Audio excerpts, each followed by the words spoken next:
Hello everyone, welcome to my channel. So today's topic is स्वॉट analysis. आज हम क्या करने वाले हैं कि स्वॉट एनालिसिस क्या होता है।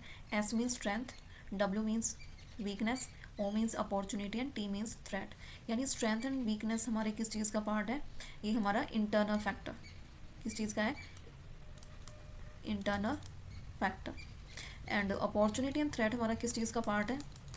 एक्सटर्नल एनालिसिस का। ठीक है, तो आज हम ये करने वाले हैं हमारा। तो स्वॉट एनालिसिस क्या, एक स्ट्रेटेजिक प्लानिंग जो टूल है वो क्या किया जाता है, उसमें strength, weakness, opportunity, threats business की चेक की जाती है, किसकी? प्रोजेक्ट की, इंडिविजुअल की। सो स्ट्रेंथ क्या होता है? ये एक इंटरनल एडवांटेज होता है जिसमें स्ट्रॉन्ग ब्रांड होती है, स्किल वर्कफोर्स होता है। वीकनेस क्या होता है? वीकनेस में इंटरनल लिमिटेशंस एरियाज होते हैं जिसमें कॉस्ट की इंप्रूवमेंट के लिए नीड होती है, जिसमें ज़्यादा कॉस्ट आती है और पुअर कस्टमर की सर्विसेज होती हैं। फिर क्या अपॉर्चुनिटीज़? अपॉर्चुनिटीज़ में क्या, ये एक्सटर्नल फैक्टर है जिसमें लिवरेज करता है फॉर ग्रोथ के लिए, यानी मार्केट ट्रेंड्स क्या है, न्यू टेक्नोलॉजीज क्या चल रही है, ये सब। फिर थ्रेट्स, थ्रेट्स में क्या आ जाएगा? नेगेटिवली इम्पैक्ट होता है किस पे? सक्सेस पे, थ्रेट्स का। यानी एक दो प्रोडक्ट हैं, ए और बी, दोनों के बीच में कंपटीशन ज़्यादा चला हुआ है, एक ज़्यादा इन्वेस्ट कर रहा है, फिर वो उससे ज़्यादा इन्वेस्ट कर रहा है, तो मीन्स एक थ्रेट है जिसमें लॉस होने का रिस्क ज़्यादा रहता है। इकोनॉमिक डाउन टर्न्स आ गए तो ये भी क्या है? थ्रेट्स हैं।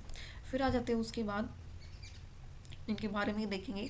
और ये किस चीज़ में हेल्प करते हैं? डिसीजन मेकिंग में हेल्प करते हैं, स्ट्रेटेजिक प्लानिंग में हेल्प करते हैं। अब देखो स्ट्रेंथ क्या है। स्ट्रेंथ क्या, एक बिजनेस की कैरेक्टरिस्टिक्स हैं ये। क्या है? बिजनेस की करेक्टरिस्टिक्स है जिसमें जो एडवांटेज देती है किसमें? कॉम्पिटिटर्स को मीट करने के लिए, मीन्स ये ग्रोथ में बेनिफिट होता है। ये क्या है? इंटरनल। फिर क्या है? वीकनेस भी क्या है? इंटरनल है। ये करेक्टरिस्टिक्स है बिजनेस की जो डिसएडवांटेज रिलेटिव टू कॉम्पिटिटर्स, यानी ये डिसएडवांटेज है किसके लिए? कॉम्पिटिटर्स के लिए।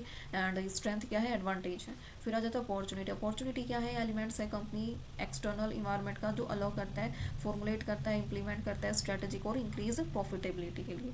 फिर थ्रेट्स क्या होते हैं भाई? एक एक्सटर्नल फैक्टर है, ये दोनों क्या है? External factor. एक्सटर्नल फैक्टर है जो endanger the integrity and profitability of the business. उसके बाद आ जाता है अब इनके बारे में कुछ पॉइंट्स दे रखे हैं इंपॉर्टेंट। यानी स्ट्रेंथ क्या है भाई?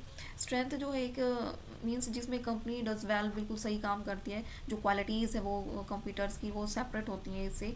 जो इंटरनल रिसोर्सेज है वो स्किल्ड होते हैं, नॉलेजेबल स्टाफ्स होता है। और जो टेंजिबल एसेट्स में कौन कौन सी आ जाती है? Intellectual property, capital property and technology, ये सब। फिर वीकनेस में क्या है? थिंग्स लैक्स, कंपनी लैक्स, जिसमें कंपनी में वो मीन्स डिसएडवांटेज ज़्यादा होती है।